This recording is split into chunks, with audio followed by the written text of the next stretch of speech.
I wanted to make a video about type 4s because I am one, and I noticed the other day when I was cycling that I had this mindset of mourning what I was losing, and I realised how often I do that. I mourn the fact that something is missing, or I mourn the fact that something is going to be over soon, or I mourn the fact that something hasn't happened to me yet. And it's very subtle.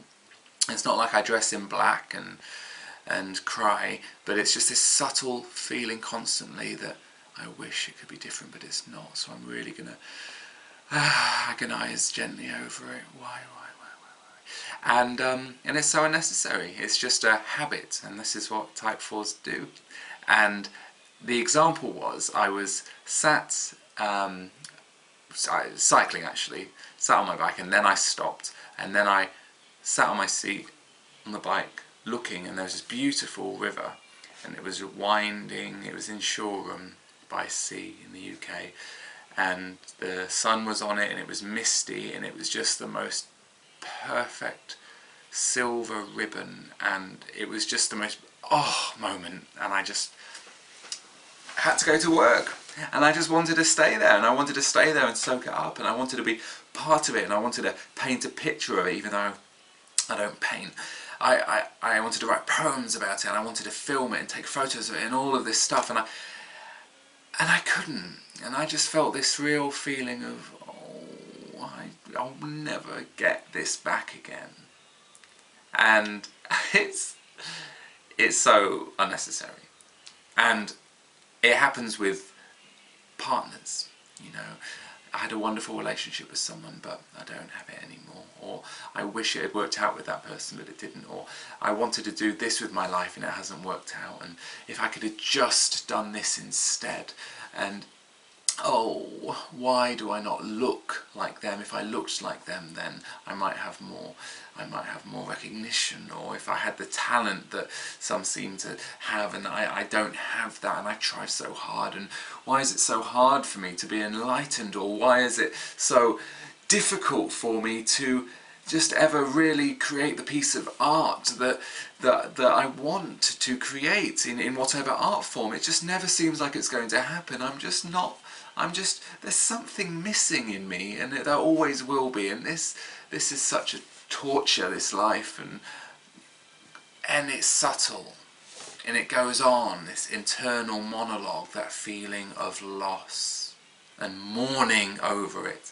And I just wanted to demonstrate what I did, and say that this could apply to any of the little situations that you mourn over in your life if you're a type 4.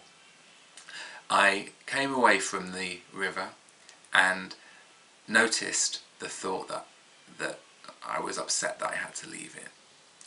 And I kind of reminded myself that I could choose the thoughts I was thinking about something, and I could ride the waves of emotion rather than dwelling on it and then feeling angry about it. I could just be a little bit more positive, and then from that positivity kind of enjoy that positivity and let the momentum build until I felt really good about it. So I said this, you know what, I'm glad I had that moment. I'm glad I had that moment because I could have not had it. And I'm glad I live so near Shoreham, and I can come back here and see it in all different times, when the tide's high, when the tide's low. And you know what, I've got so many more wonderful moments like that to come. I love life.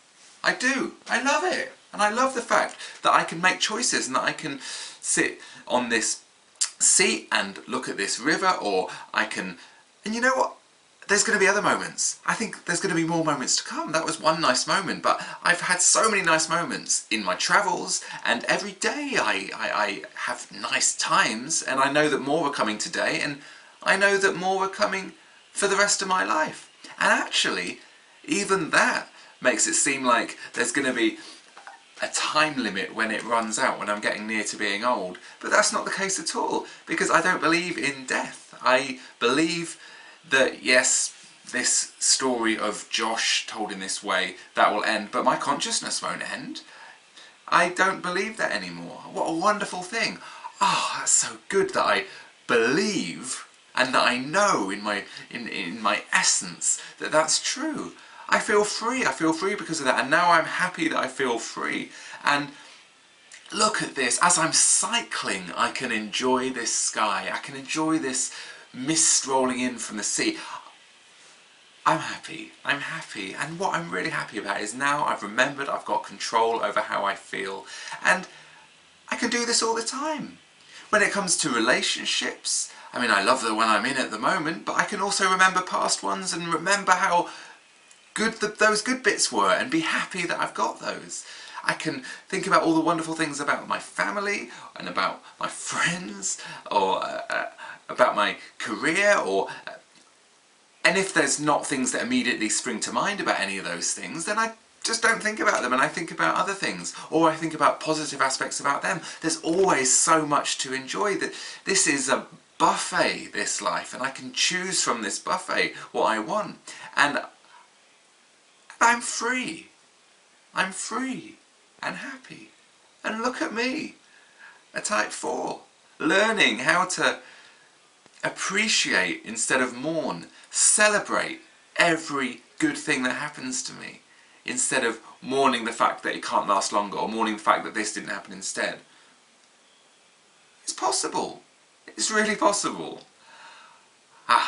So, then, from being a type 4 who is depressed about things in their life, I become a type 4 who is taking these impulses where I feel that poignancy, the meaning in something, and then I celebrate that poignancy, the meaning. I celebrate the depth of experience, the depth of emotion, and the creative control I have over my reality, instead of being bogged down by it.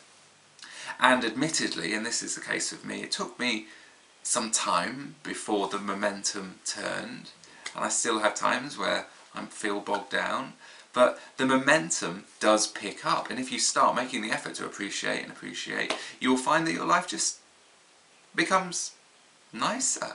It becomes much more enjoyable to be happy than to suffer, to appreciate instead of mourning things.